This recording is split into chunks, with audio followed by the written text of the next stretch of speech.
স্বামী রামকৃষ্ণানন্দের রামকৃষ্ণ ভক্তি সুবিদিত। শ্রী শ্রী ঠাকুরের সেবার জন্য তিনি নিজের জীবন তুচ্ছ করতে পারতেন, করেওছেন। তার অনুরূপ ভক্তি ছিল শ্রী মায়ের প্রতিও।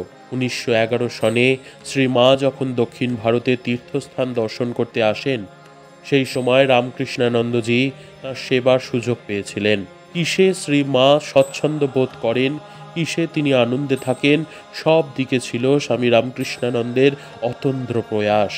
শ্রী মাকেও রামনাদের দেওয়ানকে বলতে শোনা যায়, আমার আর কি প্রয়োজন, আমাদের যা কিছু দরকার সব শশী ব্যবস্থা করছে। পুরী থেকে শ্রী মা যখন মাদ্রাজে এলেন, তখন গ্রীষ্মকাল। মাদ্রাজ শ্রীরামকৃষ্ণ মঠের প্রতিষ্ঠাতা এবং অধ্যক্ষ স্বামী রামকৃষ্ণানন্দ কিভাবে তখন শ্রী মায়ের কষ্ট লাঘব করবার চেষ্টা করতেন, তার কিছু আভাস পাই স্বামী জগদীশ্বরানন্দকৃত শ্রী রামকৃষ্ণানন্দজির জীবনচরিতে। সেখানে দেখি স্বামী রামকৃষ্ণানন্দ একটি মোটর গাড়িতে করিয়া মাকে স্টেশন হইতে আনিতে গিয়াছেন। মোটরে বসিবার গদিটি গরমে অত্যন্ত উত্তপ্ত হইয়া ওঠায় স্বামী রামকৃষ্ণানন্দ আপনার পরিধেয় বস্ত্র কলের জলে ভিজাইয়া গদিটি ঠান্ডা করিয়া দিয়েছিলেন। তিনি মায়ের মধ্যে ঠাকুরকে দেখিতে পাইতেন, তাই ঠাকুরের মতোই মায়ের সেবা করিতেন।